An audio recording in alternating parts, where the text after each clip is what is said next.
নমস্কার শ্রোতা বন্ধু, অগোছালো একঘেয়ে মনের শান্তি টনিক শব্দকথা অফিসিয়ালের দ্বিতীয় গল্পের আসরে আপনাদের স্বাগত জানাই। আজকে আপনাদের জন্য নিয়ে চলে এসেছি বিশিষ্ট সাহিত্যিক এবং কলমকার উৎস ভট্টাচার্যের কলমে দৈববাদ্যের উত্তরসূরি। চলুন শুনে ফেলা যাক আমাদের আজকের গল্প। এক মনে ডিজিটাল ডায়েরি লিখে চলেছেন প্রখ্যাত বিজ্ঞানী সৌপর্ণ চৌধুরী। বিজ্ঞানের নানা বিষয়ে গবেষণায় যুগান্তকারী কিছু আবিষ্কার করে ইতিমধ্যে আন্তর্জাতিক স্তরের এক সুপরিচিত নাম হিসেবে প্রতিষ্ঠা পেয়েছেন প্রফেসর সৌপর্ণ চৌধুরী। কিন্তু যেই বিষয়ে তিনি তার গবেষণা ও ধারণা লিপিবদ্ধ করে রাখছেন তা তার একান্ত ব্যক্তিগত। এই বিষয়কে তিনি সর্বসমক্ষে তুলে ধরতে চান না। সেক্ষেত্রে পরিণাম হবে অতি ভয়ঙ্কর। একমাত্র যোগ্য উত্তরসূরির হাতেই এই গবেষণার দায়ভার বর্তাবে। 29 ফেব্রুয়ারি 2007। মহাবিশ্বের সমস্ত স্থান, এমনকি কালের উৎপত্তির পূর্বে সমস্ত কিছু অস্তিত্বের সম্ভাবনা অতি ঘনভাবে সন্নিবিষ্ট ছিল একটি মাত্র বিন্দুতে। কল্পনাতীত ভরের সেই বিন্দু মহাবিস্ফোরণের ফলে নানাবিধ আদিম কণিকার জন্মস্থল হয়ে ওঠে। সেই কণাগুলি থেকেই কালক্রমে ভরযুক্ত নানা রকম মৌলিক পদার্থের সৃষ্টি হয়। স্থান ও কালের অস্তিত্বের সেই সূচনা লগ্নে কেবল পদার্থই নয়, বিভিন্ন আদিম শক্তিপুঞ্জেরও উদ্ভব ঘটে। সেই মহাক্ষণে পরস্পর বিপরীত ধর্মী বিভিন্ন কণিকা যেমন জন্মলাভ করল, শক্তির প্রকৃতিতেও সেই দুই রকমের ভিন্ন ধর্মিতা পরিলক্ষিত হল। ভালো বা মন্দের সংজ্ঞা নিতান্তই আপেক্ষিক, তবে একজোড়া প্রতিস্পর্শী শক্তি একে অপরের বিরুদ্ধে যুযুধান হওয়ার জন্য উৎপন্ন হয় সেই মহালগ্নেই। বিপরীত ধর্মী শক্তিদ্বয়ের দড়ি টানাটানি খেলাতেই সৃষ্টির সাম্যাবস্থা বজায় থাকে।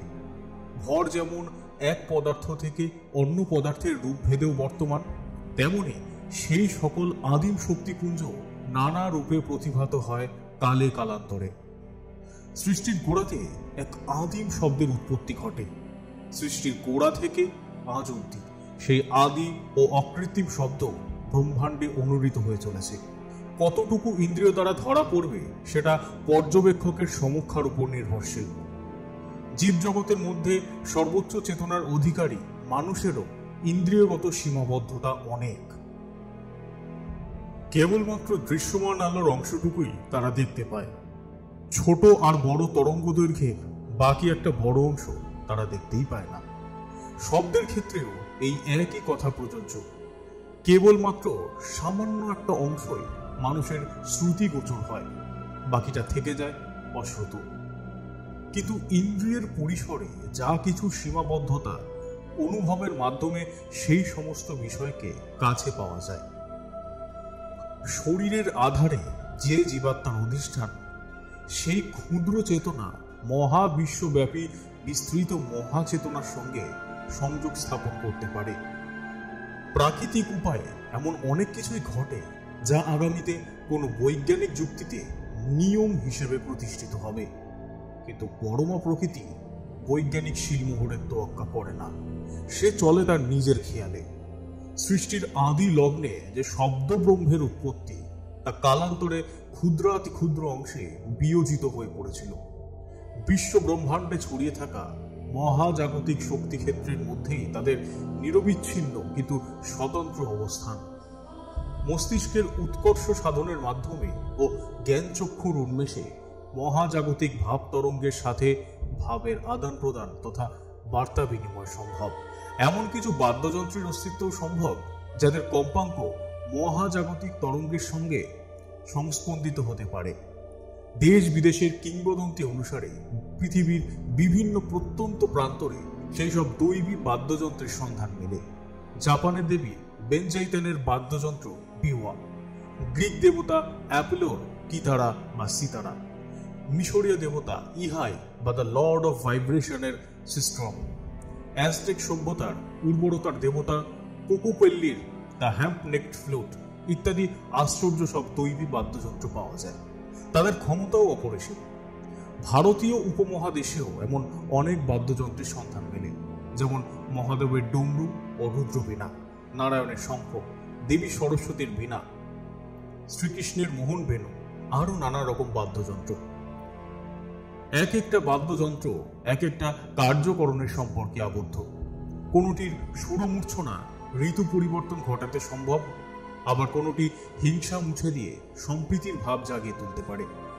কোনো দৈবী বাদ্য আবার কালো চক্রের নিয়ন্তা, বিপরীত ক্রমে কোনোটি আবার প্রলয়ং করে। বিশেষ বাদ্যের নিনাদে রণন্মাদনা জেগে ওঠে, ত্রিভুবন কেঁপে ওঠে সেই ঝঙ্কারে। অর্থাৎ বাদ্যযন্ত্রগুলি এক একটি মহাস্ত্রের চেয়ে কম কিছু নয়। দুরাত্মার হাতে পড়লে সমস্ত সৃষ্টি রসাতলে যাবে। তাই তো পৃথিবীর অজানা সব জায়গায় লুকোনো রয়েছে দৈবী বাদ্যযন্ত্রগুলো। কালে কালান্তরে তবুও অনর্থের সম্ভাবনা ঘনীভূত হয়ে ওঠে।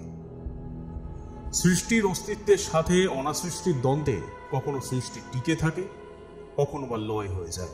দেবদেবতার কল্পনা বস্তু মহাবিশ্বে ছড়িয়ে থাকা সুমহান চেতনা ক্ষেত্রের অনুসারী হয়েই দেশে দেশান্তরে রূপ লাভ করেছে। তবে চেতনা তরঙ্গের সংস্পন্দনে অপার মহিমা দিনে দিনে স্পষ্টতর হয়ে উঠছে। এই সমস্ত বিষয় নিয়ে বিস্তারিত গবেষণা শুরু করার অনেক পূর্বে আমি নিজেই এমন একটি অত্যাশ্চর্য ঘটনাকে প্রত্যক্ষ করেছিলাম, যা ভাবলে এখনো শিহরিত হই।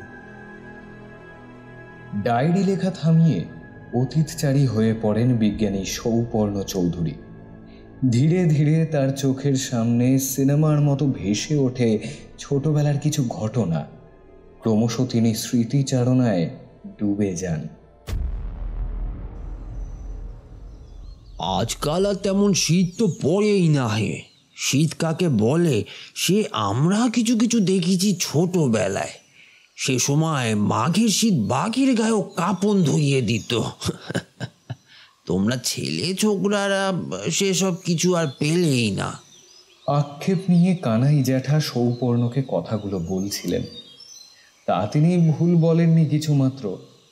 বিশ্ব উষ্ণায়ন সর্বত্রই থাবা বসিয়েছে। পৃথিবীর জ্বরে যে কাঁপন ধরেছে তা শীতের কাঁপনকেও ভুলিয়েই ছেড়েছে একরকম। না, কানাই জ্যাঠা সৌপর্ণর নিজের জ্যাঠা নন, তবে পাড়া গায়ে প্রতিবেশীদের সাথেও বেশ একটা আত্মিক সংযোগ থাকে। এক্ষেত্রেও তেমনটাই ঘটেছে। সৌপর্ণ বহুদিন পরে এই মধুপুরে তাদের দেশের বাড়িতে এসেছে। শেষবার যখন সে এসেছিল তখন সে বড্ড ছোট ছিল। সেবারের স্মৃতি তার তেমন মনে পড়ে না। কিন্তু এবারের আশাটা নেহাত ঘুরতে আসাই নয়, সে এসেছে গুরুত্বপূর্ণ কাজ নিয়েই। আসলে সৌপর্ণরা ধ্যার ধেরে মধুপুরের হিসেবে বেশ অবস্থাপন্ন পরিবার। এক সময় সামন্ত রাজা ছিল এই বংশের পূর্বপুরুষরা। তারপর প্রভাব খর্ব হলেও জমিদারি ছিল।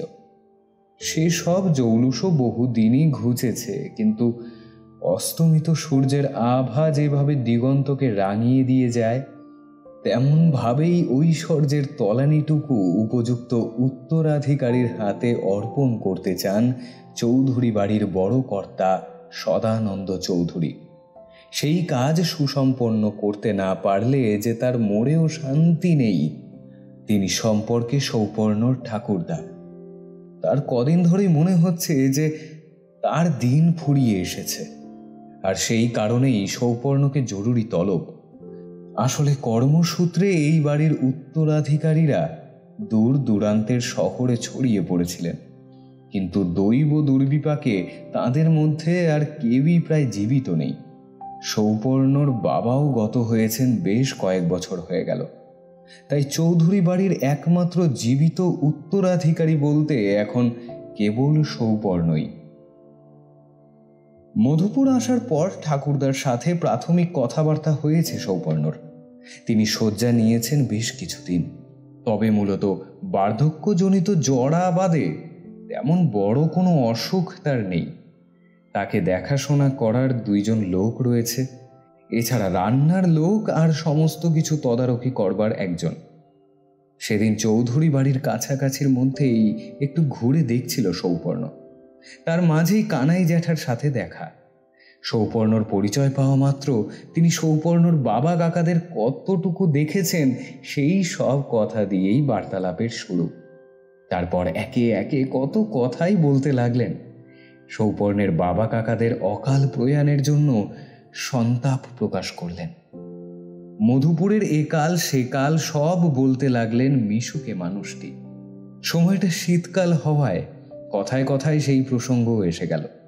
আগেকার দিনে হাড় কাঁপানো ঠান্ডা পড়ত, আজকাল সেসব তো অতীত।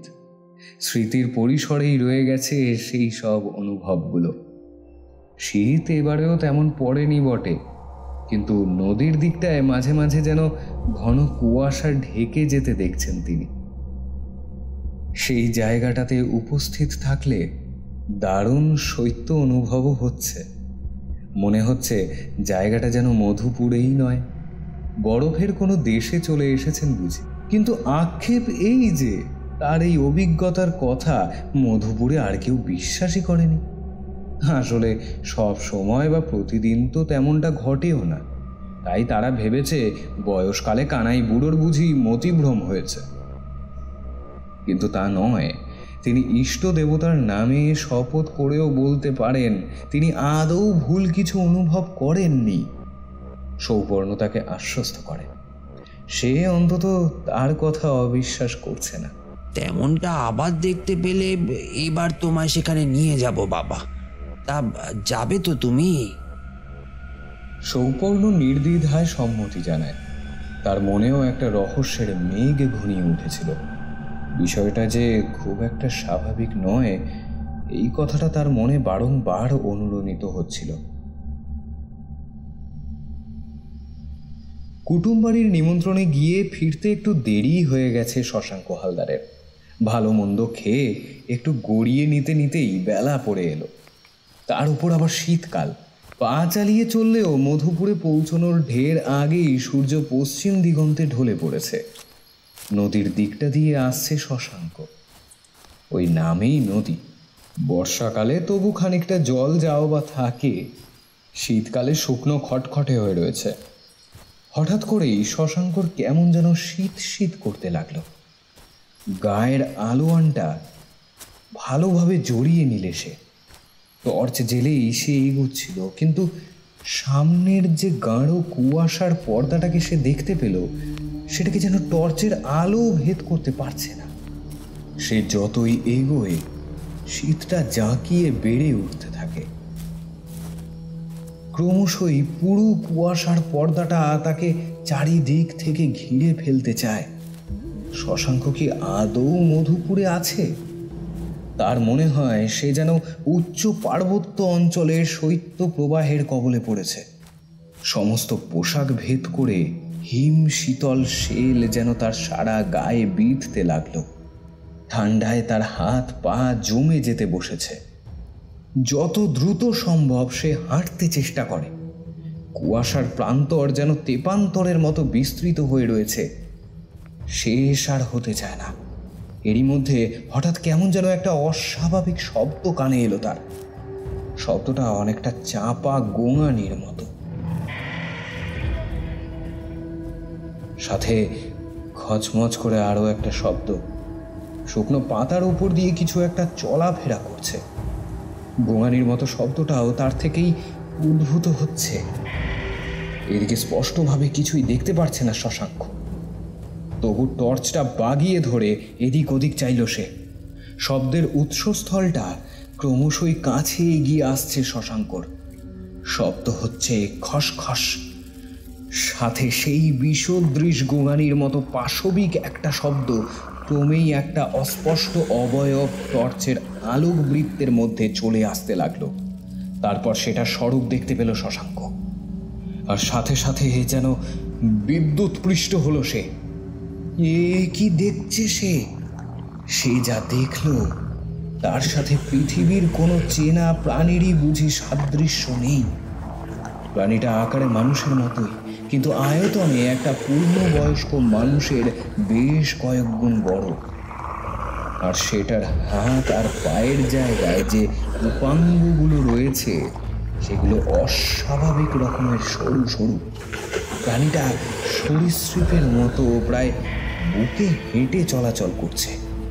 তবে সবচেয়ে ভয়ঙ্কর সেটা হলো প্রাণীটার মুখটা। মুখের আকার বা প্রকৃতিটা মানুষাকৃতির, কিন্তু সেখানে চোখ, নাক, কান বা মুখগহ্বরের বিভাজন স্পষ্ট নয়। আর সে কারণেই সাধারণ চোখে অত্যন্ত কদাকার রূপে প্রতিভাত হচ্ছে সেটা। সেই বিকট দর্শন প্রাণীটা তার মুখটা কিছুটা উঁচু করে গোঙানির মতো শব্দটা আবারও করতেই মুখগহ্বর সদৃশ অংশের ফাঁকে দাঁতগুলো দেখা গেল। এতক্ষণ শশাঙ্ক আকস্মিকভাবে দারুণ একটা শখ পেয়ে স্থাণুর মতো দাঁড়িয়ে পড়েছিল। কেবল তার হৃদস্পন্দন অস্বাভাবিক হারে বেড়ে উঠেছিল। গোঙানির শব্দটা হতেই সম্বিত ফিরে পেয়ে তারস্বরে আর্ত চিৎকার করতে করতে প্রাণপণে দৌড় দিল শশাঙ্ক।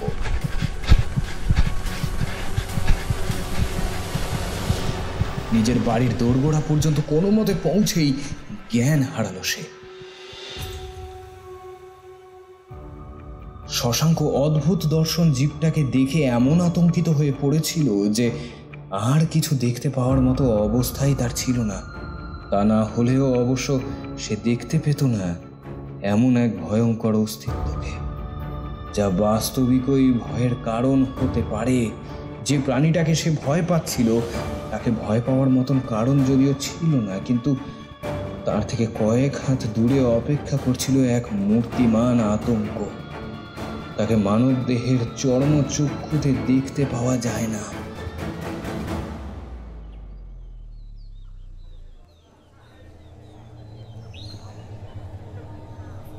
সকাল হতে না হতেই শশাঙ্কর বাড়ি গোটা মধুপুর ভেঙে পড়ার উপক্রম হলো। কিভাবে যেন গোটা গায়ে রটে গেছে ঘটনাটার কথা। সকলেই শুনতে চায় শশাঙ্কর গতকালের ভয়াবহ অভিজ্ঞতার কথা, শুনতে চায় তার নিজের মুখেই। এদিকে শশাঙ্ক এখনো গত রাতের ভয়ঙ্কর ঘটনাটার শখ কাটিয়ে উঠতে পারেনি। থেকে থেকেই শিউরে শিউরে উঠছে সে। তবু কোনো রকমে সে যেটুকু বলল তাতে অস্বাভাবিক শীতলতার কুয়াশা ঘেরা পর্দা আর এক ভয়ঙ্কর দানর ছবি সকলের মনের অন্তরে ফুটে উঠল। শশাঙ্ক হালদার বিচক্ষণ ব্যক্তি। সে মিছে কথা বলার মতো লোক নয়, আবার অহেতুক ভয় পাওয়ার মতো দুর্বল চিত্তের মানুষও সে নয়। তাই এ হেন মানুষকে এরকম ভেঙে পড়তে দেখে সকলেই প্রমাদ গুনল। আলো ছায়ার রহস্যময়তায় যে ভয়ের ছবি শশাঙ্ক হালদার দেখেছে তা শ্রোতাদের কল্পনায় অনেক গুণ বেড়ে উঠে আরো ভয়ঙ্কর হয়ে উঠতে লাগলো। এ কোন বিভীষিকা এসে বাসা বাঁধলো শান্তিপূর্ণ মধুপুরে? এত লোকের জটলা দেখে ব্যাপারটা কি বুঝবার জন্য সৌপর্ণ এগিয়ে আসছিল। এমন সময় একটা পরিচিত কণ্ঠের বিড়বিড় তার কানে এলো। আমি আগেই বলেছিলাম, তখন তো কেউ আমার কথা কানেই নেয়নি, আর এখন দেখো। কানাই জ্যাঠা। গলাটা চিনতে পারল সৌপর্ণ। সকলের কথাবার্তার গোলমালের মাঝে দানু, ঠান্ডা, কুয়াশা ইত্যাদি ছেঁড়া ছেঁড়া কিছু কথা কানে এলেও কিছুই ঠাহর করতে পারল না সৌপর্ণ। তাই সে কানাই জ্যাঠাকেই ধরল বিষয়টা কি সেটা জানবার জন্য। তিনি ঘটনাটা শোনা মাত্রই উত্তেজিত হয়ে উঠলেন। তাই উপযুক্ত শ্রোতা পেয়ে গড়গড় করে সবটা বলতে লাগলেন সৌপর্ণকে। সে মন দিয়ে সবটা শুনল। সেভাবে ভয় না পেলেও অদ্ভুত ঘটনাটা তাকে যে ভীষণ রকম বিস্মিত করল তাতে সন্দেহ নেই। একই সঙ্গে তার মনে জেগে উঠল দারুণ একটা কৌতূহল। মধুপুরের নদীর ধারে যে রহস্যটা ক্রমশ ঘনিয়ে উঠেছে তাকে ভেদ করার একটা অদম্য ইচ্ছে স্থান করে নিল তার অন্তঃকরণে। ঘটনাটা অস্বাভাবিক ঠিকই, কিন্তু এতে ভয় পেয়ে যাওয়ারই বা কী আছে? হতেও তো পারে যে কোনো নতুন প্রজাতির প্রাণী, এর আগে কারো চোখে পড়েনি।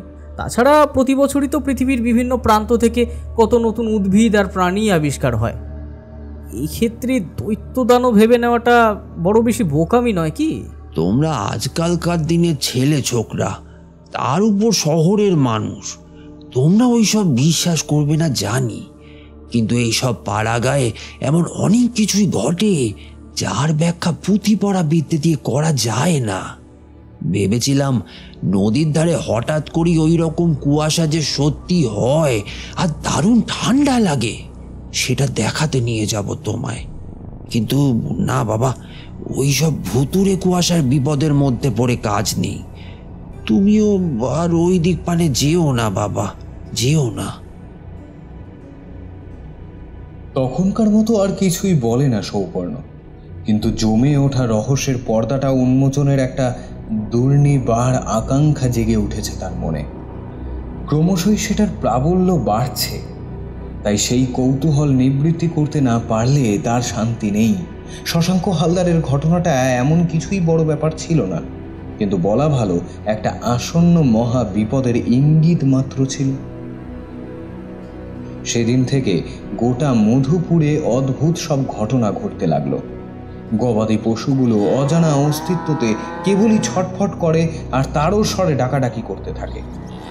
এমনকি রাস্তার কুকুর বিড়াল পর্যন্ত অস্বাভাবিক আচরণ করতে লাগলো। সন্দিগ্ধভাবে এদিক ওদিক কি যেন শুঁকে বেড়ায়, তীক্ষ্ণ দৃষ্টিতে ইতিউতি চায়, আবার নিজের চারিদিকে পাক খেয়ে গোল গোল ঘুরতে শুরু করে মাঝে মাঝে। খাবার দিতে গেলেও যেন খেতে চায় না, পরিবর্তে পিছনের দুই পায়ের ফাঁকে লেজটা গুজে মুখ দিয়ে কেমন একটা ভয় খাওয়া কুই কুই শব্দ করতে থাকে। আবার কখনো আকাশের দিকে মুখ করে একযোগে বিষাদপূর্ণ ডাক ডেকে চলে ওরা। মধুপুরে পাখিদের মধ্যেও একটা অদ্ভুত চাঞ্চল্য জেগে উঠল। ভূমিকম্প, অতিবৃষ্টি বা প্রলয়ঙ্করী ঝড়ের আগে প্রাণী জগতে কখনো কখনো যেমন আভাস সঞ্চারিত হয়, এও প্রায় সেই রকমই ব্যাপার। এরপর দেখা গেল আপাতভাবে কোনো কারণ ছাড়াই ডানা ছটপট করতে করতে কয়েকটি পাখি মাটিতে এসে পড়তে লাগলো। মাটিতে পড়ে খানিকক্ষণ ছটপট করেই একেবারে স্থির হয়ে গেল তারা। কিন্তু এখানেই শেষ নয়।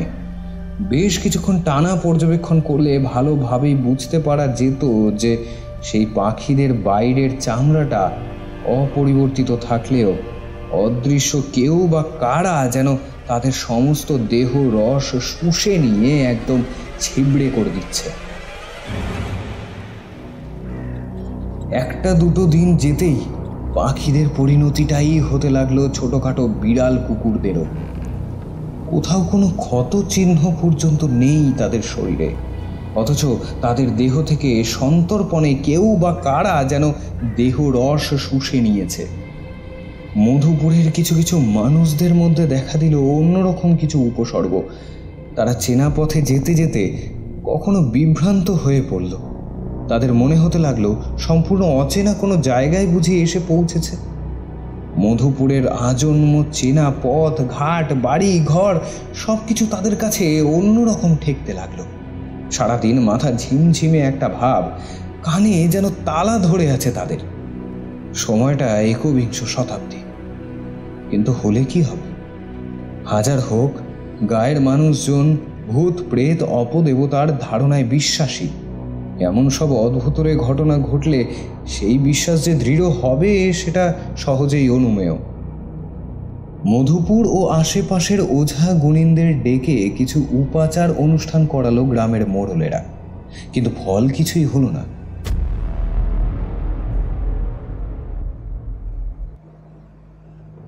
বিশুনন্দী হাট সেরে গায়ে ফিরছিল সেদিন। সেবার পথে একটা ঘাস জমির পিছন থেকে অস্বাভাবিক কিছু শব্দ পেল সে। একবার ভাবলো কি দরকার, সে তাকাবে না, যেমনি চলছে তেমনি চলতে থাকবে। কিন্তু কৌতূহল বড় বালাই, চোখ ঠিক চলেই গেল তার।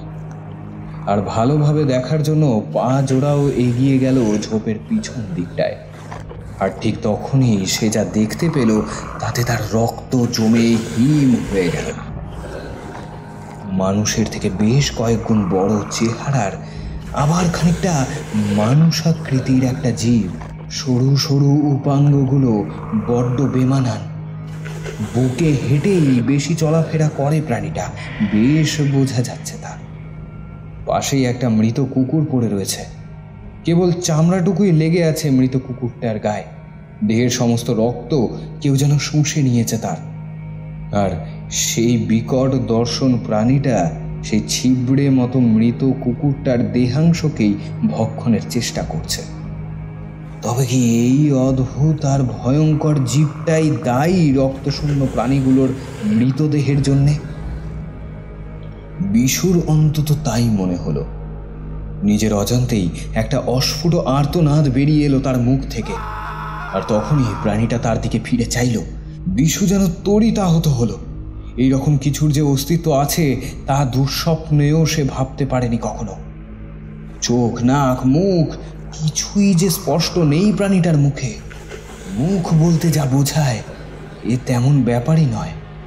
পরিবর্তে একটা মুখগহ্বরে দেখতে পাওয়া গেল সারি সারি দাঁতের অস্তিত্ব। প্রাণীটা এক জান্তব গোঁ গোঁ শব্দ করে উঠল হঠাৎ। ভয় নামক অনুভূতিটা একটা নির্দিষ্ট মাত্রার মধ্যে থাকলে মানুষ পালাবার চেষ্টা করে, কিন্তু সেই মাত্রাটুকু অতিক্রান্ত হলে তার আর পালাবার ক্ষমতাও থাকে না। বিশুর তখন সেই অবস্থা হয়েছে। বিশু যেন মেডুসার চোখের দিকে চেয়ে পাথরে পরিণত হয়ে গেছে। হাওয়ায় দুলতে থাকা ঘাসের মাথাগুলো যেন মেডুসার মাথার হিল হিলে সাপগুলো। বিশু ওই অদ্ভুত দর্শন প্রাণীটাকেই সাক্ষাৎ যমদূত বলেই ধরে নিয়েছিল। অজগর যেমন সম্মোহিনী দৃষ্টির সম্পাতে শিকারকে বশ করে, দৃষ্টিহীন ভয়ঙ্কর জীবও যেন অজ্ঞাত উপায়ে সেই সম্মোহন প্রয়োগ করেছিল। বিশুনন্দী নিজের মৃত্যুর জন্যেও প্রস্তুত ছিল, কিন্তু তারপর যেটা ঘটল সেটার জন্য তার আদৌ কোনো প্রস্তুতি ছিল না। সে হঠাৎ দেখতে পেল প্রাণীটা একটা অস্ফুট শব্দ করে কুঁকড়ে যেতে লাগলো। থরথর কাঁপতে লাগলো তার সারা গা। তারপর ধীরে ধীরে চামড়া কুঁচকে যেতে লাগলো তার। অগণিত অদৃশ্য পরজীবী যেন তার গায়ের সমস্ত রক্ত শুষে নিচ্ছে। বিষে বিষে যেমন বিষক্ষয় ঘটে, তেমনভাবেই উপর্যুপরি চমকে সম্বিত ফিরে পেল বিশু। প্রাণপণে পালাতে লাগলো সে।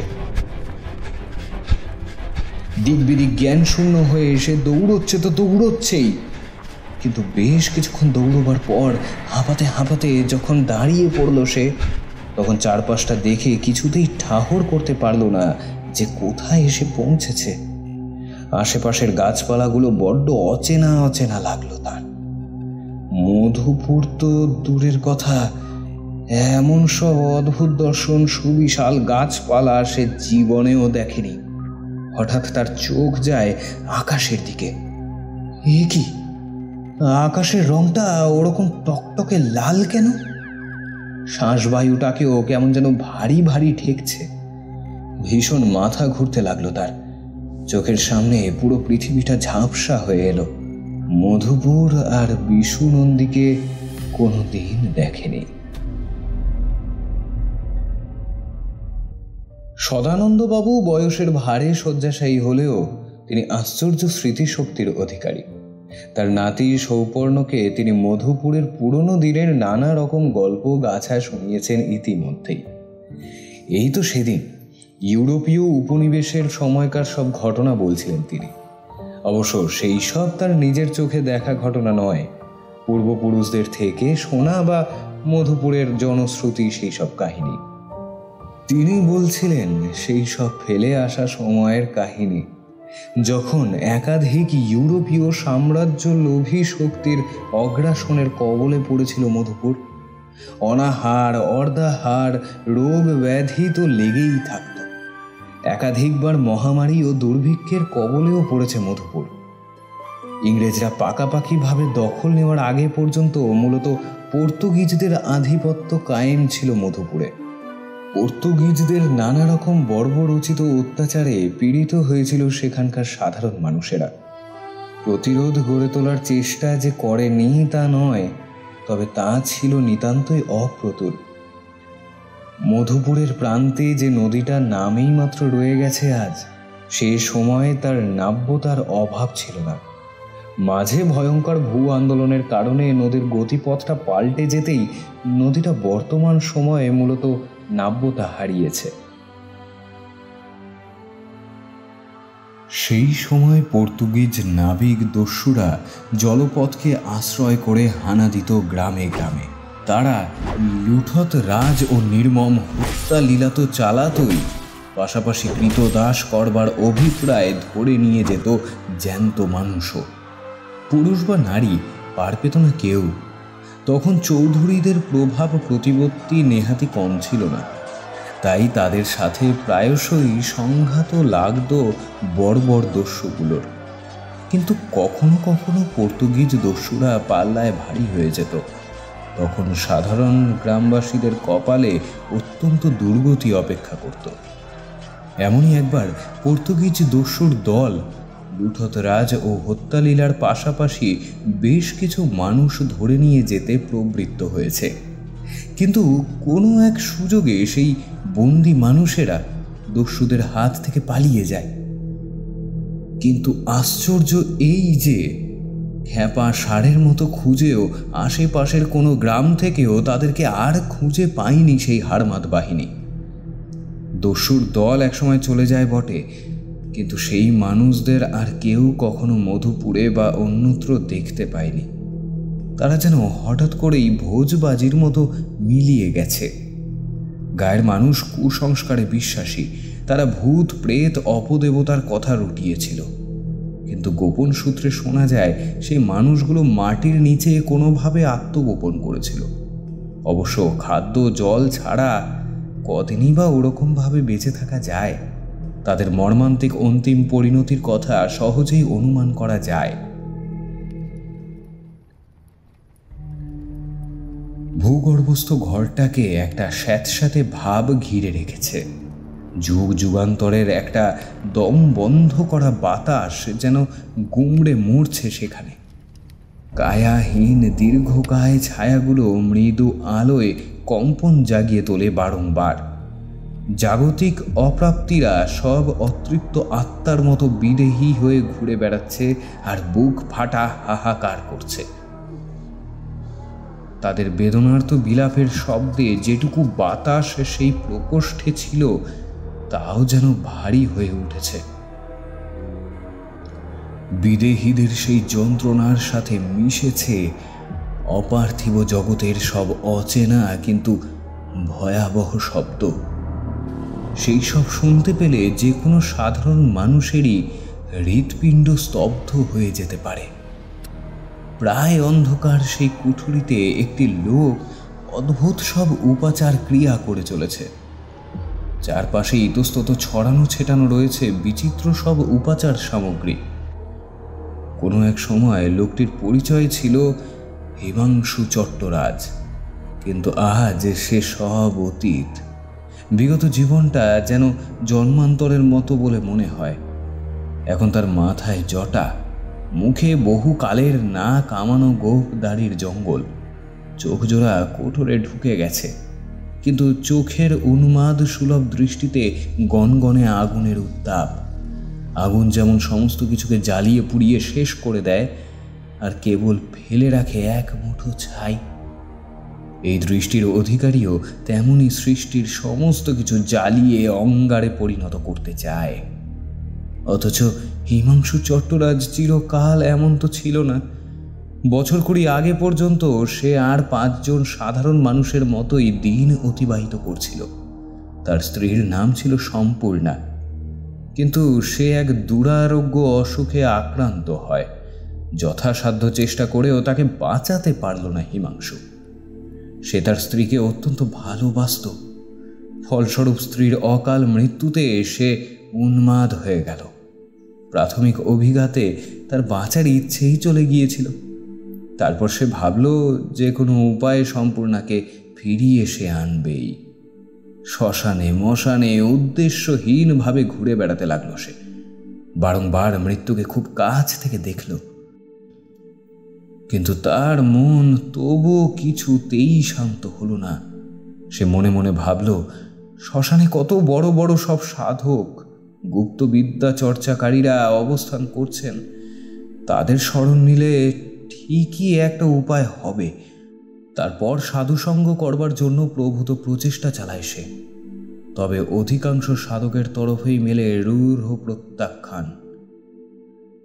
পরিশেষে অনেক কষ্টে একজন সাধককে সে সেবা যত্নে তুষ্ট করতে সমর্থ হয়। তার আনুকূল্যে কিছু বিদ্যাও তার করায়ত্ত হয়, কিন্তু তার মূল লক্ষ্য যে তখনও অধরাই রয়ে গেছে। একদিন কথা প্রসঙ্গে হিমাংশু তার মনোবাসনা সেই সাধককে জানায়, কিন্তু তিনি হিমাংশুকে সতর্ক করে দেন, তন্ত্রের অপার ক্ষমতা থাকলেও তা কখনোই প্রকৃতির বিরুদ্ধাচরণে ব্যবহার করা যায় না। একমাত্র অপতন্ত্রের মাধ্যমেই এমন কিছু অসাধ্য সাধন সম্ভব হলেও তার ফল হবে অত্যন্ত মারাত্মক। পার্থিব ও অপার্থিব জগতের মাঝের এক অদৃশ্য ও নিষিদ্ধ দরজা উন্মুক্ত হয়ে যাবে সেই প্রক্রিয়ায়। জগতান্তরের অপজীবেরা চলে আসবে এই পার্থিব জগতে। তারপর ধীরে ধীরে সৃষ্টির সমস্ত সজীবতাকে গ্রাস করে নেবে তারা। সমগ্র সৃষ্টি রসাতলে যাবে সেই প্রকৃতি বিরুদ্ধ ক্রিয়া সংগঠিত হলে। তাই বৃহত্তর কারণে হিমাংশু যেন তার সেই ইচ্ছে পরিত্যাগ করে, কিন্তু হিমাংশুর অন্ধ পত্নী প্রেম তাকে হিতাহিত জ্ঞান শূন্য করে তুলেছিল। যা ঘটে ঘটুক, জগৎ সংসারে ঘোর দুর্যোগ নেমে আসুক, কিন্তু সম্পূর্ণাকে ফিরিয়ে সে আনবেই। এর কিছুদিনের মধ্যেই সেই সাধকের অনুপস্থিতিতে তার ভদ্রাসনে একটি প্রাচীন পুঁথির সন্ধান পায় হিমাংশু। হিমাংশু দেখতে পায় সেই পুঁথিতে মৃত্যু লোক থেকে প্রিয় মানুষকে ফিরিয়ে আনার কৌশল বর্ণিত রয়েছে। সে আর কাল বিলম্ব না করে সেই আস্তানাটি পরিত্যাগ করে পালাতে থাকে সে। কিন্তু সে পুঁথিটা চুরি করে পালানোর পথে সেই সাধকের হাতে ধরা পড়ে যায়। সেই সাধক প্রতিরোধ গড়ে তোলার পূর্বেই মরিয়া হিমাংশু তাকে হত্যা করে ও পুঁথিটি নিয়ে মধুপুরে এসে আস্তানা গড়ে তোলে। প্রথমে সে পুঁথিটি ভালোভাবে অধ্যয়ন করে ও উপাচার বিধি সুসম্পন্ন করার জন্য বিবিধ বিচিত্র উপাচার সংগ্রহ করে। তারপর সে সেই ভয়ঙ্কর উপাচার আরম্ভ করে। প্রথম বেশ কিছু মাস কোনো উল্লেখযোগ্য পরিবর্তন চোখে পড়ে না, তবুও নিয়ম মেনে উপাচার বিধির যথাযথ পালন করে যেতে থাকে হিমাংশু। প্রতি পূর্ণিমায় পর্যায়ক্রমে বিভিন্ন ছোট বড় পশু পাখি বলি দেয় সে। বলির রক্তে স্নান করায় নরককটি সহ বিভিন্ন উপাচার সামগ্রী। কিন্তু কোনো পরিবর্তন কিছুই বুঝতে না পারায় ক্রমেই যখন তার উৎসাহ কমে আসছে, তখনই ঘটল সেই শিহরণ জাগানো ঘটনাটা। সেদিন রাতে হিমাংশু ঘুমিয়ে আছে। ঘুমের মধ্যে সে যেন হঠাৎ শুনতে পেল নুপুরের রিনিঝিনি শব্দ। এ শব্দ তার খুব চেনা, কিন্তু মনের ভুল ভেবে সে পাশ ফিরে শুল। কিছুক্ষণ সব চুপচাপ। তারপর হঠাৎ হিমাংশুর দম বন্ধ হয়ে আসতে লাগলো। খুব ভারী কিছু যেন চেপে বসেছে তার বুকের উপর। সে ধর্মর করে উঠে বসতে গেল, কিন্তু সেই ভারের কারণে সে পুরোপুরি উঠে বসতে পারল না। আর তখনই নারী কণ্ঠের একটা খিলখিল হাসির শব্দে ছোট্ট ঘরটা গম গম করে উঠল।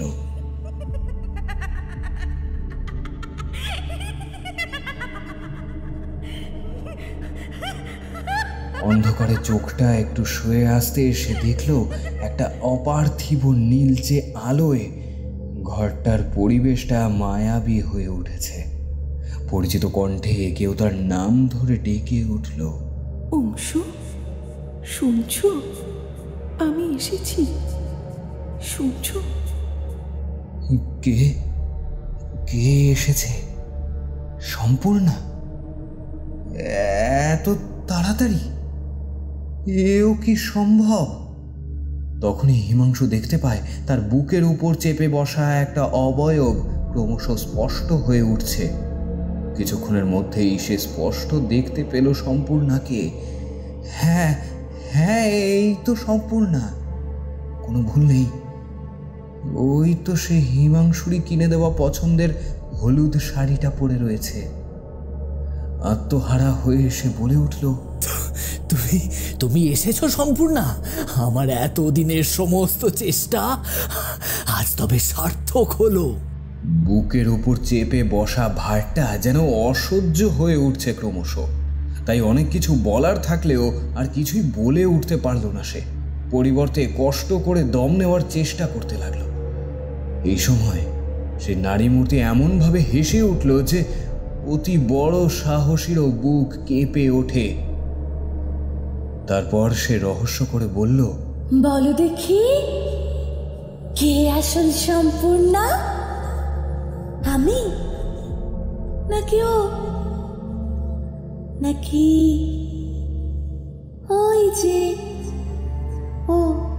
এইভাবে সে প্রথমে নিজেকে দেখালো, তারপর দেখালো তাদের মধ্যে কেউ ঘরটার ছাদে উল্টো হয়ে ঝুলে আছে, আবার কেউ কেউ দেওয়ালে সরীসৃপের মতো 4 পায়ে আটকে রয়েছে। প্রত্যেককেই হুবহু একই রকম দেখতে, সম্পূর্ণার মতোই দেখতে তাদের, কিন্তু কিন্তু প্রত্যেকেই বিকৃতভাবে ঘাড় কাত করে রয়েছে। আর ও কি? হ্যাঁ, প্রত্যেকের চোখের মণিহীন এক কি ভয়ানক চাউনি। প্রত্যেকটি সম্পূর্ণা ধীর কিন্তু অমোঘ গতিময়তায় তার দিকেই এগিয়ে আসছে। শ্মশানে অনেক ভয়াবহ দৃশ্যই সে দেখেছে, কিন্তু এই দৃশ্যটা দেখে সে রীতিমতো শিউরে উঠল। হিমাংশুর ওপর চেপে বসা সম্পূর্ণার অবয়বটির চোখেও সেই একই রকম মণিহীন চাউনি। হিমাংশুর হৃৎপিণ্ডটা প্রায় গলার কাছে উঠে আসার উপক্রম হয়েছে। এমন সময় হঠাৎ করে বুকের উপরের চাপটা একটু একটু করে হালকা হচ্ছে বলে মনে হয় তার। সম্পূর্ণ সেই অবয়বটি ধীরে ধীরে উঠে দাঁড়ায়, বাকি অবয়বগুলি তার মধ্যে মিশে যেতে থাকে। তারপর সেই উগ্র মণিহীন চাউনির পরিবর্তে স্বাভাবিক নমনীয় দৃষ্টি ফুটে ওঠে তার ওই 2 চোখে। সে কোমল কণ্ঠে ছদ্ম রাগ ফুটিয়ে বলে ওঠে, এই বুঝি আমায় ভালোবাসো? এইটুকুতেই ভয় পেয়ে গেলে? তারপর মৃদু হেসে হিমাংশুর মাথায় আলতো হাত বুলিয়ে কতকটা আশ্বাসের সুরে আর কিছুটা নির্দেশের মতো করে বলে ওঠে, তুমি খামোকা ভয় পেও না। মৃত্যুর দেশ থেকে আজ সত্য এসেছি তো, তাই উগ্রমূর্তি। ধীরে ধীরে সব আবার আগের মতো হয়ে যাবে, সব আগের মতো। মনে রেখো, প্রতি পূর্ণিমার রাতে আমি তোমার কাছে আসব, কিন্তু তোমার টানা 20 বছর নিয়ম করে উপচার বিধি পালন করে যেতে হবে। সেই সময়কাল অতিক্রান্ত হলেই আমি আবার চিরদিনের মতো তোমার কাছে চলে আসব। তখন আর কোনো বাধাই আমাদের আলাদা করতে পারবে না। আজ তবে এটাই। এতক্ষণ মৃত্যু লোকের কম্পনহীন নীল আগুন ঘরটাকে শীতলতায় মুড়ে রেখেছিল। আস্তে আস্তে উষ্ণতার পারদ কিছুটা যেন বাড়ল, কিন্তু হিমাংশুর কানে সম্পূর্ণার শেষ কথাগুলো সম্মোহিনী সুরের মতো প্রতিধ্বনিত হতে লাগল। সেই শুরু। তারপর 20 বছর ধরে সে নিয়ম করে চালিয়ে গেছে অপতন্ত্রের চর্চা।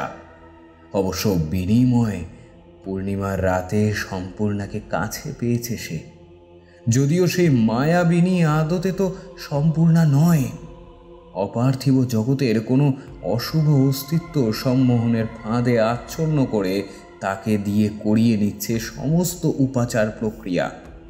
এই জগতের ওপর অদূর ভবিষ্যতেই কায়েম হবে অন্ধকারের সাম্রাজ্য। কুটিল চক্রান্তে চলেছে তারই প্রস্তুতি।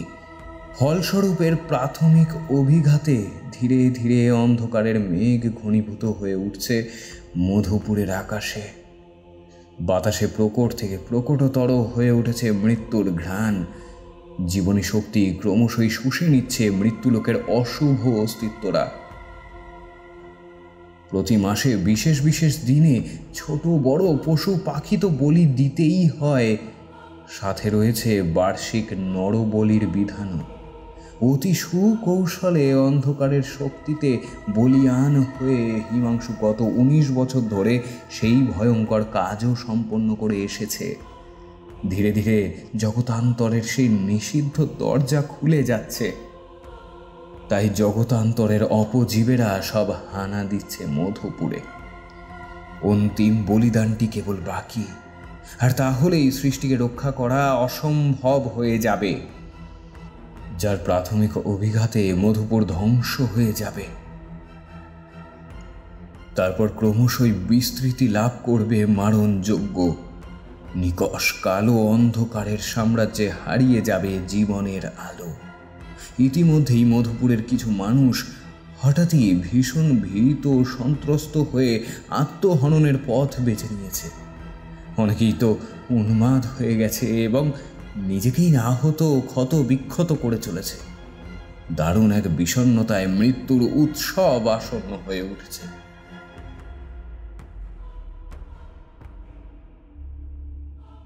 সৌপর্ণ ইতিমধ্যে নদীর ধারটা থেকে বেশ কয়েকবার ঘুরে এসেছে, কিন্তু কই কোনো রকম অস্বাভাবিকত্ব তো ধরা পড়েইনি তার চোখে। সে অস্বাভাবিক শীতলতাও অনুভব করেনি, কুয়াশার চাদর তাকে ঘিরেও ধরেনি। সে দেখতে পায়নি কোনো অদ্ভুত জীব। তবে কি সবটাই মিথ্যে?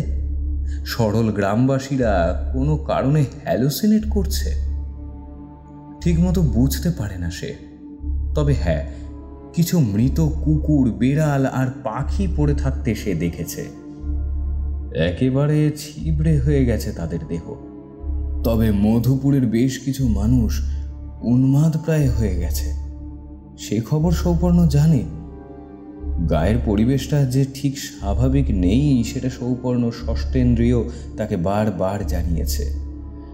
কিন্তু খুব সম্ভবত একটা শুভ সুরক্ষা বলয় তাকে ও চৌধুরী বাড়ি সংলগ্ন কিছুটা অঞ্চলকে সুরক্ষিত রেখেছে। তাই হয়তো সে বিপদে পড়েনি। সৌপর্ণকে তার ঠাকুরদা কিছু একটা বিশেষ কথা বলবো করেও বলে উঠতে পারছিলেন না।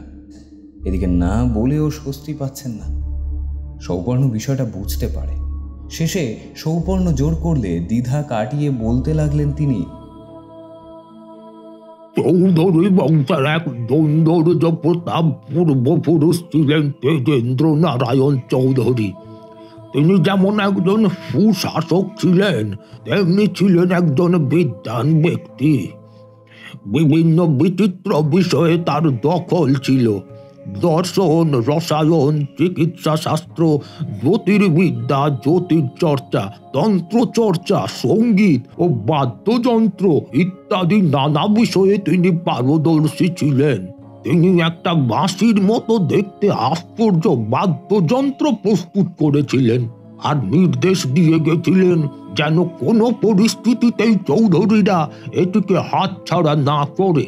তিনি এও বলে গেছিলেন সঠিক সময়ে বাদ্যযন্ত্রটা মধুপুরকে এক ভয়ঙ্কর বিপদ থেকে রক্ষা করবে। বাদ্যযন্ত্রটার সাথেই একটা তুলোট কাগজে কিছু নির্দেশ লিখে গিয়েছিলেন তিনি, কিন্তু সে হরফ এমনই বিচিত্র যে পাঠোদ্ধার করা দায়। সদানন্দ বাবু সেই গচ্ছিত মূল্যবান বস্তুটি বংশের একমাত্র জীবিত উত্তরাধিকারীকে দিতে চান, কিন্তু তার ষষ্ঠেন্দ্রিয় বলছে এই বাদ্যযন্ত্রটির কারণে সৌপর্ণকে বিপদে পড়তে হতে পারে। তাই তার দ্বিধাবোধ হচ্ছিল। কিন্তু হয়তো চিরকালের মতো মধুপুরের রক্ষার ভার চৌধুরী বংশের উপরেই অর্পিত রয়েছে। তাই বৃহত্তর স্বার্থে এটুকু ঝুঁকি যে নিতেই হতো। সৌপর্ণ ঠাকুরদার নির্দেশ মতো কুলুঙ্গি থেকে সেই বিশেষ বাদ্যযন্ত্রটা ও সংকেতবাহী তুলোট কাগজটা বের করে। সত্যি বড় অদ্ভুত সেই হরফগুলো। মাঝে মাঝে চেনা বলে মনে হয়, কিন্তু না, ঠিক যেন চেনা নয়, সৌপর্ণ অনেকক্ষণ ধরে চেষ্টা করেও ঠিকমতো বুঝে উঠতে পারল না কোন হরফে লেখা রয়েছে। লেখাটা যদি অচেনা কোনো হরফে হয় সেক্ষেত্রে পড়বার কি উপায় হবে ভেবে পেল না সে। হঠাৎ কি মনে হতে মোবাইল ক্যামেরাটায় একটা ছবি তুলতে গেল সৌপর্ণ। ক্যামেরাটা সেলফি মোডে ছিল। মোডটা পাল্টাতেই যাবে এমন সময় হঠাৎই তার চোখ আটকে গেল স্ক্রিনে। একটি অ্যাঙ্গেল থেকে কাগজটার অংশ বিশেষ সেখানে দেখা যাচ্ছে। সেখানেই সে দিব্যি ফুটে উঠতে দেখল পরিষ্কার দেবনাগরী হরফ। তার মানে তো মিরর ইমেজ। সেই জন্যই চেনা চেনা আবার ভীষণ অচেনা লাগছিল হরফগুলো। হরফটা দেবনাগরীর মিরর ইমেজ হলেও ভাষাটা কতকটা বাংলার মতোই। পড়তে থাকে সৌপর্ণ। তেজেন্দ্র নারায়ণ যা লিখেছেন তা অনেকটা এই রকম। আমার গণনা যদি ভুল না হয়ে থাকে তবে চৌধুরী বংশের দ্বাদশতম উত্তরসূরি এই সংকেতের অর্থ অনুধাবনে সক্ষম হবে। তবু সঠিক কাল নির্বাচন নিশ্চিত করতে জানিয়ে রাখি, সময়কালটা খুব সম্ভবত ১বিংশ শতকের দ্বিতীয় কিংবা তৃতীয় দশক। সেই সময় মধুপুরে ভীষণ বিপদ ঘনিয়ে আসবে। কোনো এক পদভ্রষ্ট সাধক প্রেমে মোহবিষ্ট হবে, মৃত স্ত্রীকে ফিরে পেতে উন্মাদ প্রায় হয়ে প্রকৃতির বিরুদ্ধাচারণ করবে। ফলস্বরূপ মধুপুর এমন কিছু প্রত্যক্ষ করবে যা মানব সভ্যতা আগে কখনো দেখেনি। ধ্বংসাত্মক ক্ষমতা সম্পন্ন বিশেষ উপাচারের মাধ্যমে সেই অনর্থের সূচনা ঘটবে। সেই অপশক্তির বিস্তারকে পরাভূত করতে পারে একমাত্র একটি প্রতিস্পর্ধী তরঙ্গ।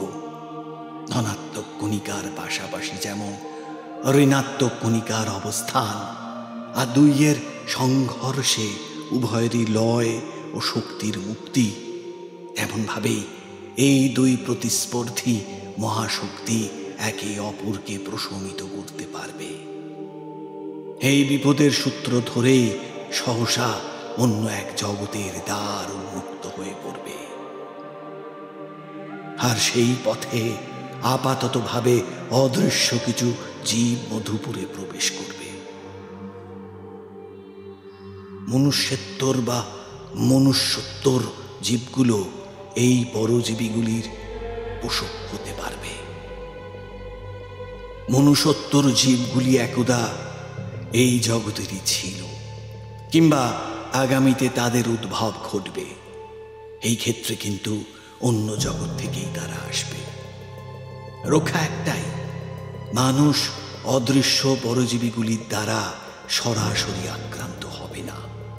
তবে যে ভিন্ন জগতের দ্বার উন্মোচিত হবে তার বশবর্তী হয়ে শক্তিক্ষেত্রের পরিবর্তনের কারণে মানুষ অনেক বিভ্রান্তির শিকার হবে। কিছু মানুষ হয়তো চিরতরে হারিয়ে যাবে মধুপুর থেকে। কেউ কেউ আতঙ্কিত হয়ে আত্মহননের পথ বেছে নেবে, কেউ আবার নিজেরই ক্ষতি সাধন করবে। হে যোগ্য উত্তরসূরি, তুমি ঠিকই অনুমান করেছ, এই পত্রের সাথে প্রাপ্ত এই বাদ্যযন্ত্রই সেই প্রতিরোধী তরঙ্গের জনক।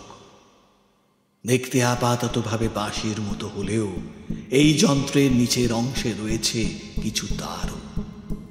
সুকৌশলে বিশেষভাবে নির্মিত যন্ত্রটিতে দুটি প্রকোষ্ঠে রয়েছে দুটি ভিন্ন রূপ বাদ্যের আয়োজন। নিম্নে বাদ্য দুটির মাধ্যমে কিভাবে সঠিক শব্দ তরঙ্গের উদ্ভব ঘটবে সেই সম্পর্কে বলা হলো। সকলে জানে এই যন্ত্রটি কোনো এক খেয়ালে আমি নির্মাণ করেছি, কিন্তু প্রকৃত সত্য কিছুটা ভিন্ন রূপ। মূল যন্ত্রটা আমি এক আশ্চর্য মহাজাগতিক নির্দেশের মাধ্যমে প্রাপ্ত হই। তারপর সেই মহান ইচ্ছা শক্তির বশবর্তী হয়েই আমি যন্ত্রটির কিছু পরিমার্জন সাধন করি। সেই নির্দেশ ছিল এমনই এক নির্দেশ নির্দেশ যা ভাষায় প্রকাশ করা অসম্ভব। আমার অন্তরাত্মায় অনুভূত হয়েছিল সেই আদেশাবলী। মনে রেখো, বিপদ যখন চরম সীমায় পৌঁছবে তখন প্রবল কম্পনের মাধ্যমে সেই বিপদের আভাস পাবে তুমি। প্রয়োজনে ধ্যানাভ্যাসের মাধ্যমে নিজের ইচ্ছা শক্তি ও মানসিক দৃঢ়তাকে সুসংবদ্ধ করে তোলো। হে উত্তরসূরি, জয়ী হও। আমার আশীর্বাদ ও সমগ্র মধুপুরের শুভেচ্ছা তোমার সাথে আছে।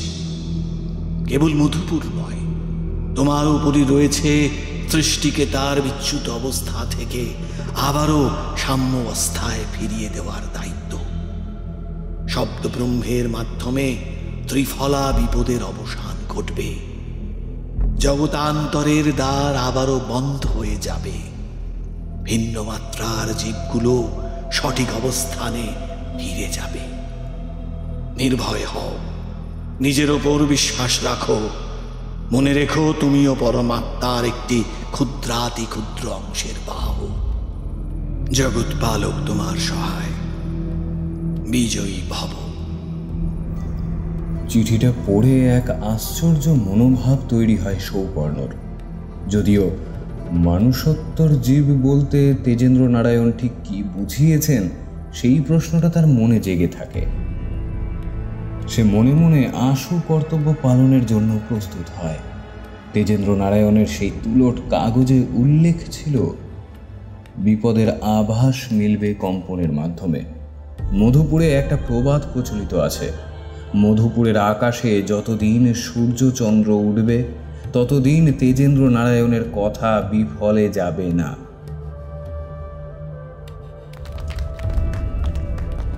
হলো তাই। অনেকগুলো পেল্লাই সাইজের ড্রাম একসঙ্গে বাজালে যেমন গুম গুম করে আওয়াজ হয়, ঠিক সেই রকম একটা আওয়াজ গোটা মধুপুরকে কাঁপিয়ে দিল। সবাই প্রমাদ ভুললে। দানুটা রেগে গেছে, আর বুঝি কারো রক্ষে নেই। সৌপর্ণ মনে মনে প্রস্তুত হলো একটা অসম লড়াইতে মধুপুরের সাক্ষাৎ বিপদের মুখোমুখি হওয়ার সময় আসন্ন। বাদ্যযন্ত্রটা বাজানোর কৌশলটা তুলট কাগজটা দেখে আর একবার ঝালিয়ে নিল সে। কিছু সময় পর পর শক্তিশালী ভূ আন্দোলনের মতো কেঁপে কেঁপে উঠছে মধুপুরের মাটি। সকলে আর তো চিৎকার করছে। আর বেশি সময় হাতে নেই। ঠাকুরদার জন্য কেবল দুশ্চিন্তা হচ্ছে সৌপর্ণ। প্রাসাদোপম চৌধুরী বাড়িও কি এই ভয়ঙ্কর বিপদ থেকে সুরক্ষিত?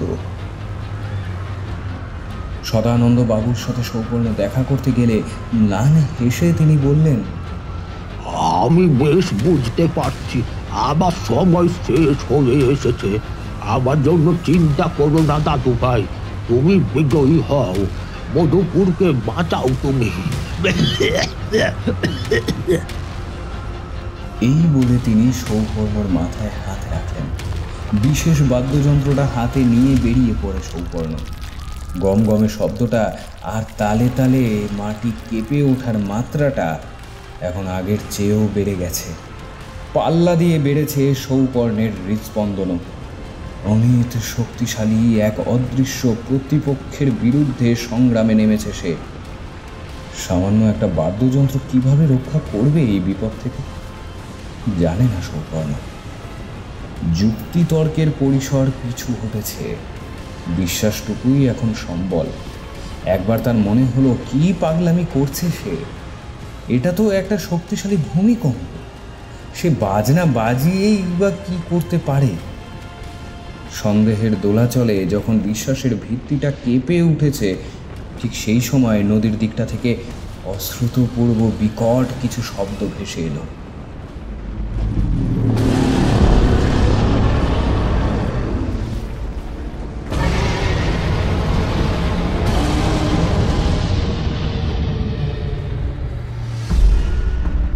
বেশ কিছু বাড়ি ভেঙে পড়েছে, আরো অনেক বাড়ি যে কোনো মুহূর্তে ভেঙে পড়তে চলেছে।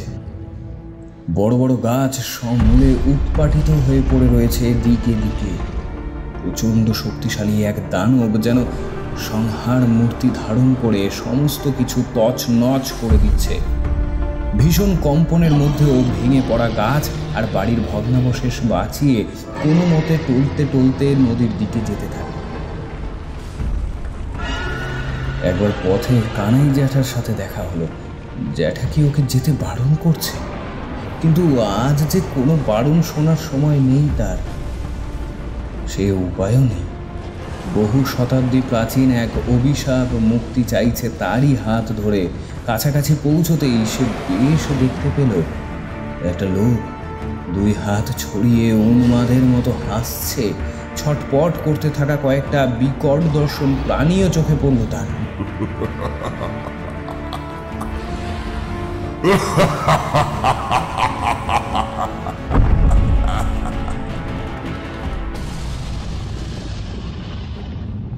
সাক্ষাৎ বিভীষিকার মতো কিছু বিকৃত অপজীব দেখতে পেয়ে শিউরে উঠল সৌপর্ণ। তাদের পদাঘাতে কেঁপে উঠছে মাটি, কিন্তু সৌপর্ণের হাতে যে আর একদম সময় নেই। মধুপুর চোখের সামনে মাটিতে মিশে যেতে বসেছে। উলট কাগজের নির্দেশ মতো আশ্চর্য বাদ্যযন্ত্রটা বাজাতে শুরু করলো সৌপর্ণ। ভীষণ কম্পনে পড়ে যাওয়ার মতো অবস্থা হয়েছে তার, কিন্তু সে কোনো রকমে বাজিয়ে চলেছে সেটা।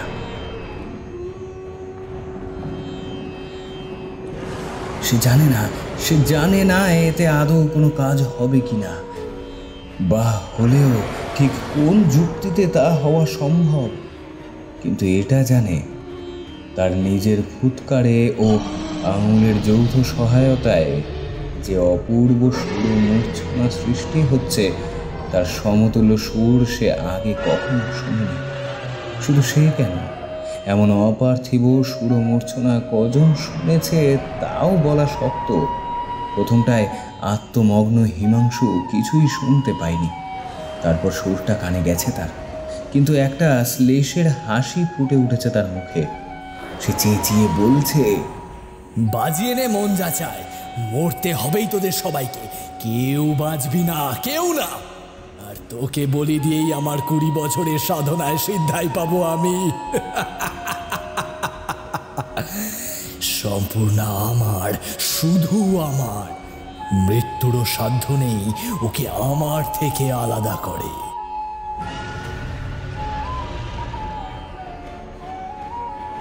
এক মনে বাজিয়ে চলেছে সৌপর্ণ।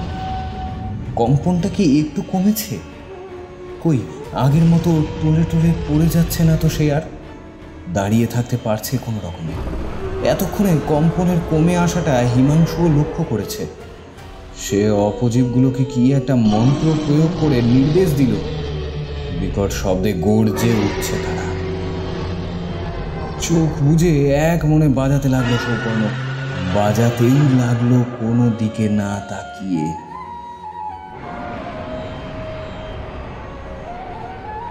ইতিমধ্যে মধুপুরের ঘরে ঘরে বেজে উঠল মঙ্গল শঙ্খের ধ্বনি। কখন যে কম্পনটা থেমে এসেছে সৌপর্ণ খেয়াল করেনি। আকস্মিকভাবেই যেন ঘোর কৃষ্ণ বর্ণ মেঘ করেছে আকাশে। ঝলকে ঝলকে চমকে উঠছে বিদ্যুৎ। কান ফাটানো শব্দে বারংবার বাজ পড়ছে। এ যেন বত্রাসুর নিধনে ইন্দ্রদেবের রুদ্র রূপ। হঠাৎ মেঘের দিকে চোখ পড়তে চমকে ওঠে সৌপর্ণ। মেঘের নির্দিষ্ট বিন্যাসে আকাশে যেন ফুটে উঠেছে একটা মূর্তি। বহু ফণা বিশিষ্ট এক মহা নাগের মাথায় পা রেখে নৃত্যরত এক বিরাট শিশুর মূর্তি। চিনতে ভুল হয় না সৌপর্ণ। একই আধারে যেন দুষ্টের দমনকারী আর সৃষ্টির পালক সমাহিত হয়ে রয়েছেন। ইতিমধ্যে বাদ্যযন্ত্রটা ভীষণ রকম উত্তপ্ত হয়ে উঠেছে। সে আর সেটাকে ধরে রাখতে পারল না। সেটা পড়ে গেল তার হাত থেকে। নদীর দিক থেকে উদ্ভূত কম্পনটা সম্পূর্ণ থেমে গেছে। বাদ্যযন্ত্রটা মাটি স্পর্শ করতেই আরও একবার কম্পন শুরু হলো, কিন্তু সেটার অভিমুখ সম্পূর্ণ বিপরীত। মধুপুরের দিক থেকে নদীর দিকে কম্পন অগ্রসর হতে লাগলো তীব্র গতিতে। সৌপর্ণের চোখের সামনে নদীর ধারটার মাটিতে বিশাল বড় ফাটল দেখা দিল। কেউ কিছু বুঝতে পারার আগেই হিমাংশু আর সেই বিকট দর্শন জীবগুলো ভূগর্ভে তলিয়ে গেল। অন্তিম আর্তনাদের শব্দগুলোকেও কে যেন শুষে নিল সাথে সাথে। সাথেই চিরকালের মতো ধরিত্রী মায়ের বুকে স্থান খুঁজে নিল সেই আশ্চর্য বাদ্যযন্ত্রটিও। মধুপুর মুক্তি পেল আদিম এক অভিশাপ থেকে। কম্পন থেমে যাওয়া স্থিতধী চির ভরসার স্থল। ধরিত্রী মায়ের কোলে বসে পড়ে রণক্লান্ত সৌপর্ণ। পেরেছে, সে পেরেছে। একটা আসন্ন বিপর্যয়ের হাত থেকে মধুপুরকে বাঁচাতে পেরেছে সে। না না, শুধু মধুপুর নয়, সে অনাসৃষ্টির হাত থেকে বাঁচাতে পেরেছে সৃষ্টিকে। কিন্তু সৌপর্ণর ভুলটা ভাঙতে সময় লাগে না।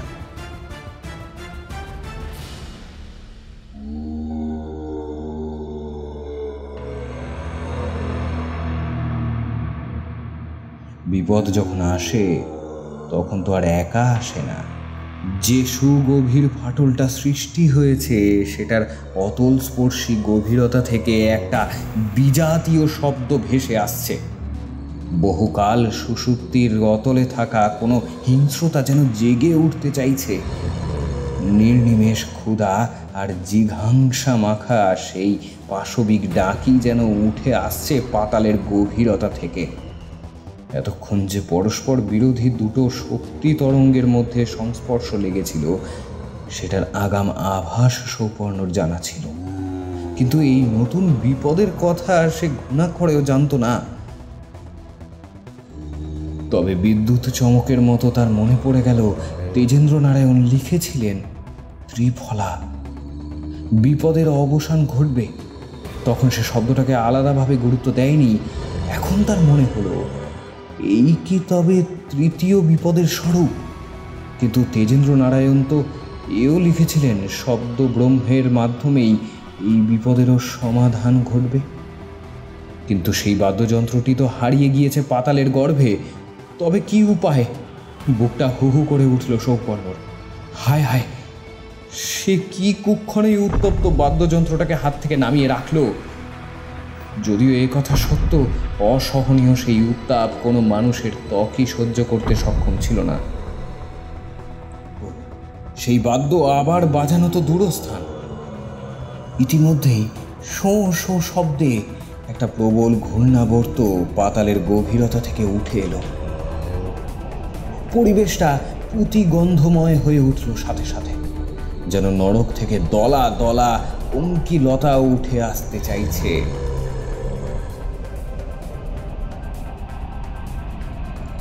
ঘূর্ণাবর্তটা ধীরে ধীরে একটা জমাট বাঁধা অন্ধকারের চেহারা ধারণ করলো। দৈত্যাকার কিন্তু মানবাকৃতির একটা চেহারা। সম্ভবত সৃষ্টির সাম্যাবস্থা বিনষ্টির পথ ধরেই তার আগমন। আকাশ সমান উচ্চতায় আগুনের ভাটার মতো জ্বলছে তার চোখ জোড়া। তার পদসঞ্চারে আবারও থর থর করে কেঁপে উঠল গোটা মধুপুর। সৌপর্ণ কোনো মতে উঠে দাঁড়িয়েছিল। সেও ছিটকে পড়ল বেশ খানিকটা দূরে। আর বুঝি রক্ষে নেই মধুপুরের। অতীতের পাপে এক আদিম অভিশাপ বর্ষিত হতে চলেছে মধুপুরের ওপর। জীবিত প্রাণের অস্তিত্ব সংকটে সৃষ্টি অনাসৃষ্টির কাছে আজ বুঝি অর্জুদস্থ। উদ্ধার পাওয়ার কোনো আশাই যখন আর অবশিষ্ট নেই, ঠিক তখনই একটা গমগমে কণ্ঠে শোনা গেল, মহাকালং যজেদপং দক্ষিণে ধূমবর্ণকম বিভ্রতং দণ্ডখটাঙ্গ দ্রষ্টাভিমুখং শিশুম ব্যাঘ্রচর্মাবৃতকটিং তুণ্ডিলাং রক্তবাসু সম ত্রিনেত্রমূর্ধং কেশঞ্চ মুণ্ডমালা বিভূষিতাম জটাভার রসচ্চন্দ্র খণ্ডমূর্গং জলন্নিভম রত্নপাদুকা প্রভাবিরাং পাদযুগ্মকং নিত্যমোদিত্যমুষ্টদৈবতং নিরঞ্জনম মৃত্যু দর্পনাশম করালো দংষ্টমক্ষণম কাশিকা পুরাধীনাথ কাল ভৈরবং ভজে। বিশাল আকার দানবটা ভীষণ গর্জন করে উঠল, কিন্তু আর যেন এগোবার ক্ষমতা নেই তার।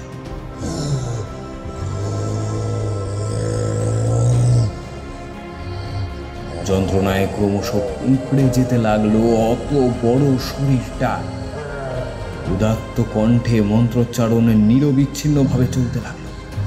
অট্টহাস ভিন্ন পদ্ম জাণ্ড কোষ সন্ততি দৃষ্টিপাত নষ্ট পাপ জাল মুগ্র শাসন অষ্ট সিদ্ধিদায়কং কপাল মালিক অন্ধরং কাশিকা পুরাধীনাথ কাল ভৈরবং ভজে। ধীরে ধীরে দীর্ঘকায় তীক্ষ্ণ নাসিকা পক্ক কেশ গৌরবর্ণ এক পুরুষের অস্পষ্ট একটা অবয়ব ফুটে উঠতে দেখল সৌপর্ণ। অস্পষ্ট হলেও চিনতে এতটুকু ভুল হয় না সৌপর্ণর। চৌধুরী বাড়িতে এই ব্যক্তির পোর্ট্রেট সে বহুবার দেখেছে। স্বয়ং তেজেন্দ্র নারায়ণ, তিনি এসেছেন তার প্রিয় মধুপুরকে অভিশাপ মুক্ত করতে। ভূত সংঘ নায়কং বিশাল কীর্তিদায়কং কাশীবাস লোক পুণ্য পাপ শোধকং বিভূম নীতিমার্গ কৌকিবদং পুরাতনং জগৎপতিং কাশিকা পুরাধীনাথ কাল ভৈরবং ভজে। কাল ভৈরব অষ্টকং পঠন্তি যে মনোহরং জ্ঞান মুক্তি সাধনং বিচিত্র পুণ্যবর্ধনং শোক মোহ দৈন্য লোভ কোপতাপনাশং যে প্রজান্তি কাল ভৈরব ব্যাঘ্রী সন্নিধিং ধ্রুবম। একটা কুকুরের ক্রুদ্ধভাবে কয়েকবার ডেকে ওঠার ডাক শোনা গেল।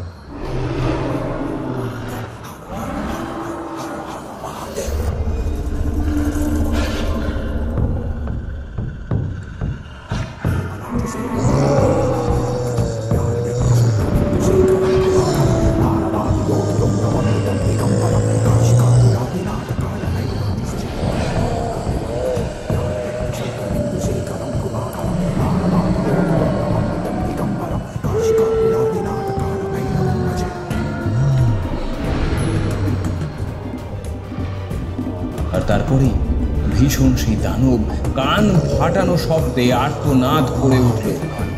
ক্রমশ গুঁড়ো গুঁড়ো হয়ে পঞ্চভূতে বিলীন হয়ে গেল সে।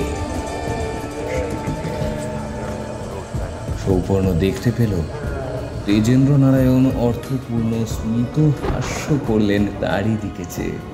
তারপর আশীর্বাদের মুদ্রা করলেন তিনি। ধীরে ধীরে মিলিয়ে গেল তেজেন্দ্র নারায়ণের সেই অস্পষ্ট ছায়া মূর্তি।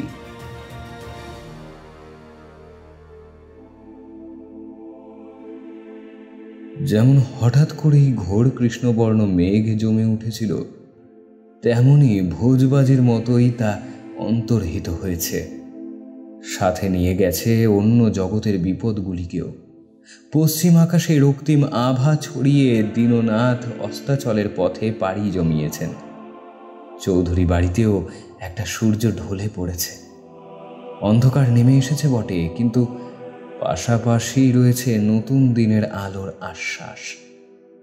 একটু একটু করে সন্ধে নামছে, শীতকালের সন্ধে, অকৃত্রিম ঠান্ডার আমেজ মাখা সন্ধে।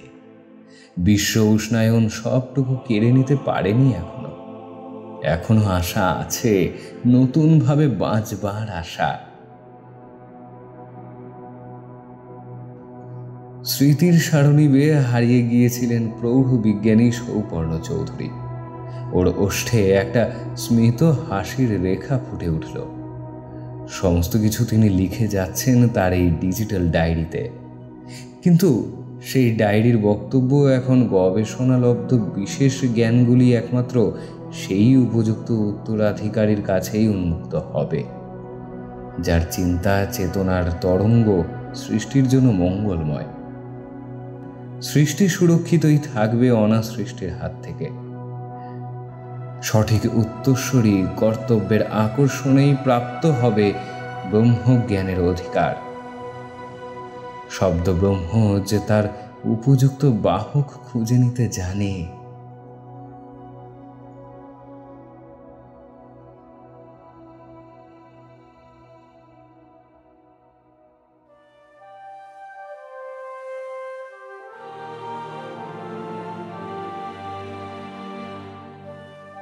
এতক্ষণ আপনারা শুনছিলেন দৈববাদ্যের উত্তরসূরি। আজকের গল্পে সূত্রধরের ভূমিকায় ছিলাম আমি খুশি। অন্যান্য চরিত্রে কথকের ভূমিকায় মিমো গাঙ্গুলি, সৌপর্ণর চরিত্রে অতনু বল্লভ, কানাইয়ের ভূমিকায় কৌশিক, ভৌতিক কণ্ঠ প্রান্তিকা, সম্পূর্ণার চরিত্রে অন্তরা, ঠাকুরদার ভূমিকায় অভিষেক দুবে, তেজেন্দ্র নারায়ণের ভূমিকায় রাজ চট্টোপাধ্যায়, হিমাংশুর ভূমিকায় রৌনক মুখার্জি। কেমন লাগলো আজকের গল্প জানাতে ভুলবেন না। আর এমনই নানান ভিন্ন স্বাদের গল্প শুনতে হলে এখনই সাবস্ক্রাইব করুন আমাদের চ্যানেল সপ্তকথার দ্বিতীয় গল্পের আসরকে। আর পাশে থাকা বেল আইকনটি প্রেস করে অল নোটিফিকেশন অন করে রাখুন, যাতে আমাদের চ্যানেলে আসা গল্পের আপডেট সবার আগে আপনার কাছে পৌঁছে যায়। সুস্থ থাকুন, ভালো থাকুন, শুনতে থাকুন, শোনাতে থাকুন আপনার প্রিয় আমার প্রিয় সপ্তকথার দ্বিতীয় গল্পের আসরকে। আজকের জন্য বিদায়, শুভরাত্রি। দেখা হচ্ছে আগামী সপ্তাহে ঠিক একই সময় অনলি অন সপ্তকথা অফিসিয়াল 2.0-তে।